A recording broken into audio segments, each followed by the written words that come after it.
What's going on, guys? Welcome back to Mile High Misfits. So last week I decided to do some ball joints, brakes, and a new CV axle on my truck, and while I was in there I decided to throw in some leveling pucks. If you guys don't know what these are, they're basically pucks that go on the top of your strut, and then for the back of the truck it's going to be kind of like a spring perch that sits under your spring and basically raises the height of the spring. And after installing all these parts, I decided that I just really didn't like the leveling kit, and in today's episode I'm going to explain exactly why, in my honest opinion, I do not think you should ever install leveling pucks on a Ram 1500.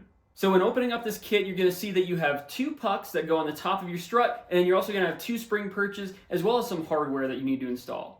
As you guys can see, here's the pucks right here. These sit on the top of your strut, and it raises the car about 2 inches in the front, and in the rear, I believe it's 1.5 inches. You can get it where it's just the front spacers, so that way it just only levels out your truck, or you can get the raise kit like I did that basically raises the front and raises the rear, so you get a little bit more extra height.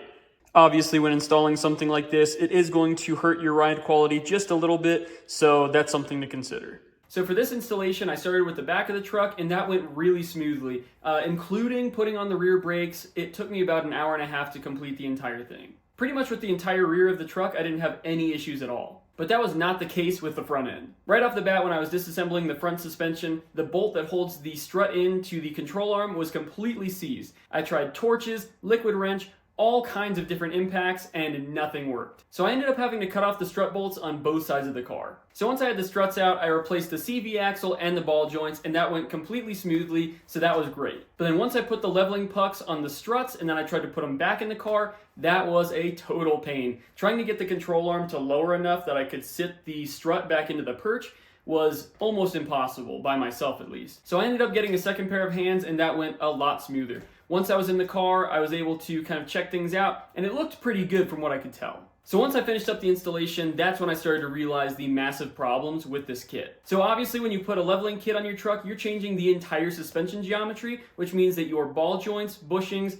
axles, and your struts are all going to wear a lot faster because of the much more aggressive angle. This is information that I knew before even installing the kit, and I decided that the extra height is worth the risk. However, what I didn't know is that when you are at the max travel for your strut, this is going to create a massive angle for your CV axle, and it's going to cause a lot of binding to the point where basically your wheel assembly won't even turn. When I tried to spin the wheel assembly on the truck, once I installed the kit, it started binding up and locking up the CV axle, and I realized this is a major problem. As you guys can see, when you're at the full length of travel here, and you try to spin this,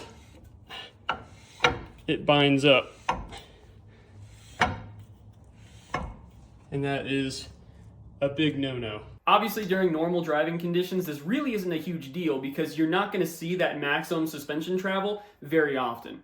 However, here in Colorado, we see that much more often because of potholes and rugged terrain. I realized that if I see this maximum suspension travel off-roading or even on the highway or something like that, this is going to grenade my CV axle and it's going to leave me stranded on the side of the road. This was an absolute deal breaker for me for this kit because it completely hinders the drivability of your truck. So after seeing my CV axle binding up like that, I decided to just remove the kit and throw it away because honestly guys, I think these kits are extremely detrimental to all your suspension components, not just your CV axle, and it's just really not worth the extra 1.5 to 2 inches of height that you're going to gain from that. However, there is a way to install this kit without risking damage to your CV axle. There's a bracket that you can buy online that basically lowers your front differential, and it's going to keep your CV axles at a much less aggressive angle, thus causing much less wear to your CV axles. On top of that, you can also buy aftermarket upper control arms that will allow you to run a much more aggressive suspension geometry angle, and this will maximize the life of your ball joints. In my opinion, the only way that you should run this kit is if you buy the supporting mods that I mentioned before, because if you don't, it's really going to limit the life of your suspension components, and it's also going to hinder your driving abilities, especially off-road. If you're going to be really easy driving the truck, then it's really probably not as big of a deal, and you probably could install these, but again, guys, I just really don't think it's worth the risk. I don't think these kits are completely useless, but I do think they can be dangerous if you don't install supporting mods along with the leveling kit. And again, guys, this is just my personal opinion, just after what I've seen after installing the kit. But guys, I'm really curious as to what you guys think about the kit, so if you've installed it on your Ram 1500, let me know in the comments below. But if you guys found this video helpful, make sure to leave a like and subscribe to the channel for future content. I'll catch you guys in the next one. Later.